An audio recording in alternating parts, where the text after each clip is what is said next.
Chapter 14. The Lost Victory.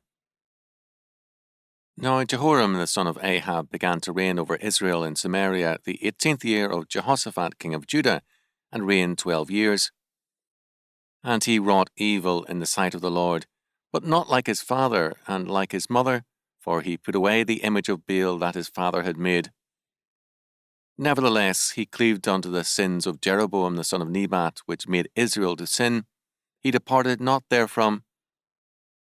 And Mesha king of Moab was a sheepmaster, and rendered unto the king of Israel 100,000 lambs and 100,000 rams with the wool.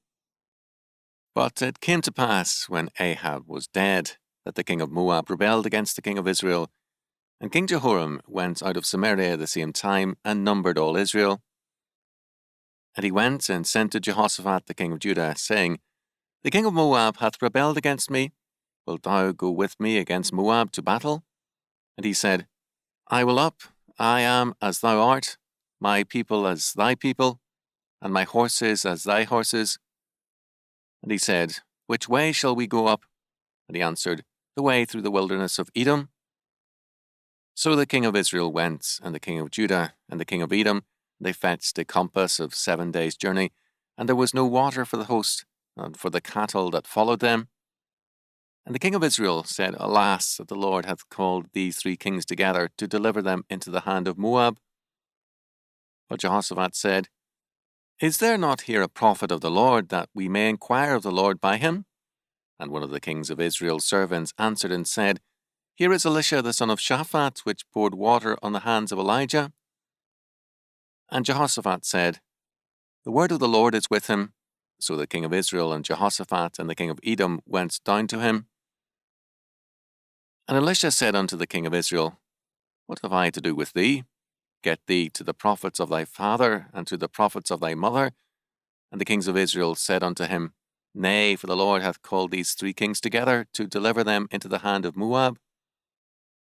And Elisha said, As the Lord of hosts liveth, before whom I stand, surely were it not for that I regard the presence of Jehoshaphat, the king of Judah, I would not look toward thee, nor see thee. But now bring me a minstrel. And it came to pass, when the minstrel played, that the hand of the Lord came upon him. And he said, Thus saith the Lord, Make this valley full of ditches.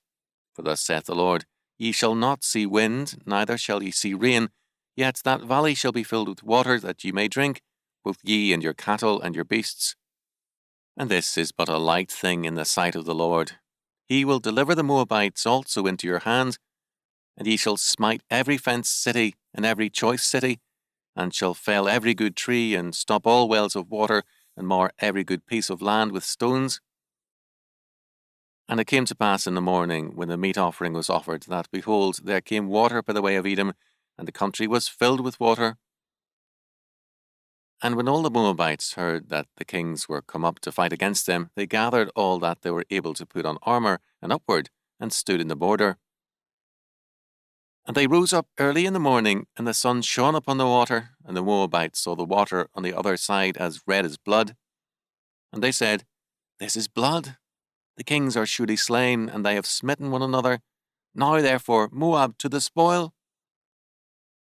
And when they came to the camp of Israel, the Israelites rose up and smote the Moabites, so that they fled before them. But they went forward, smiting the Moabites, even in their country. And they beat down the cities, and on every good piece of land cast every man his stone, and filled it. And they stopped all the wells of water, and felled all the good trees. Only in Kir-Hareseth left they the stones thereof. Howbeit the slingers went about it, and smote it.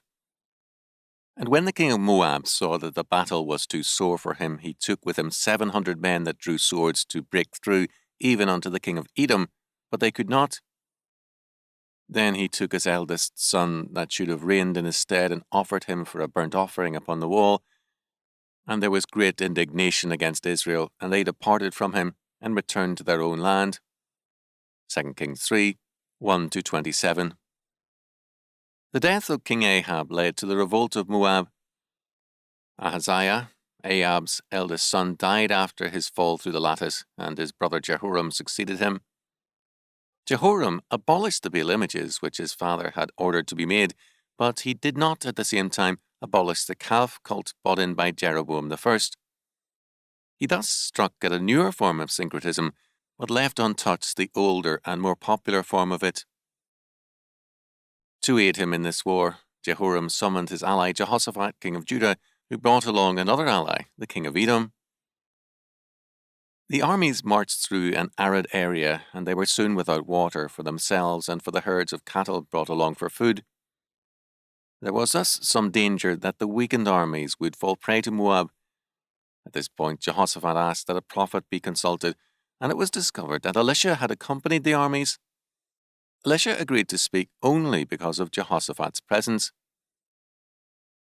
In normal warfare, no systematic destruction was permitted, as Deuteronomy 20:19-20 makes clear. Here Elisha demands it, indicating that Moab is under God's ban. God would also provide water, and all the dry pools suddenly filled, apparently as a result of a storm at higher elevations in the mountains. I myself have seen water appear suddenly on a clear day in a mountain country. That occurred at the hour of the daily sacrifice in the temple at Jerusalem, a fact not lost on either Judah or Israel. Moreover, the waters, as they appeared, took on a red colour, no doubt from the red sands through which they flowed. The Moabites, seeing this in the early morning sun, allowed their hopes to father their opinions and concluded that the three armies had broken with one another and engaged in combat. This was a believable conclusion given the rivalries, plus the presence of the intransigent prophet, Elisha. Military intelligence has never been lacking in history, and Elisha's presence was perhaps known, and certainly the hostility of Israel's dynasty to Elijah and Elisha, as well as the friendliness of Jehoshaphat, was common knowledge. As a result, the Moabites left their capital, Kir-Hareseth, to wipe up the invading forces. This was a serious error. The capital was at a strategic and easily defended location, very able to withstand a long siege. The Crusaders later built a castle at Kerak, as it is now called, and it was only captured after a year-long siege that was accompanied by a famine. Moab thus suffered a disastrous defeat. The king of Moab responded in this desperate crisis by sacrificing his eldest son on the wall to their god, Chemosh. This was a practice common to several nations, especially the Phoenicians. In Israel, we have a related act of human sacrifice by Jephthah of his daughter, Judges 11:29-40, and later a very similar one by Ahaz, king of Judah, of his son, 2 Kings 16:3. Micah makes a reference to this practice as epitomizing the falseness of certain approaches to God. In "Shall I give my firstborn for my transgression, the fruit of my body for the sin of my soul?" Micah 6:7. The King James Version then reads, "And there was great indignation against Israel, and they departed from him, and returned to their own land." 2 Kings 3:27. The New English Bible renders it thus: "The Israelites were filled with such consternation at this sight that they struck camp and returned to their own land." The meaning is not clear except for this. Great indignation, or great wrath, according to C.J. Ball, is a phrase which, quote, always denotes a visitation of divine wrath. Compare 2 Chronicles 19:10, 24:18, quote, "And they believed that, with the sacrifice, the Moabites attacked and threw back the invaders." What are we to conclude? The preserving and prospering favor of God was manifested by the coming of the waters at the time of the morning sacrifice. See 1 Kings 18:36. Moab was placed under a ban to be destroyed. Now the victory over Moab is abandoned. Given the syncretistic mentality of Israel, it is more than likely and almost certain that this act of human sacrifice had a profound effect in them, an equal, if not greater effect than God's providential miracles in their behalf. When and where we are more afraid of man than of the Lord, and more awed by the acts of man than the acts of God, then and there we incur God's wrath and indignation.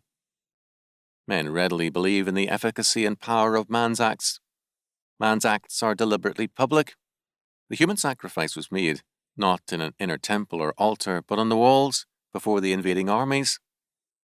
Men work before an audience, while the Lord works in terms of his own secret counsel and way, Israel lost a victory handed to it by the Lord because Israel believed more in the power of man's acts than in the power of God. Men today still lose victories given them by the Lord because they move in the fear of man.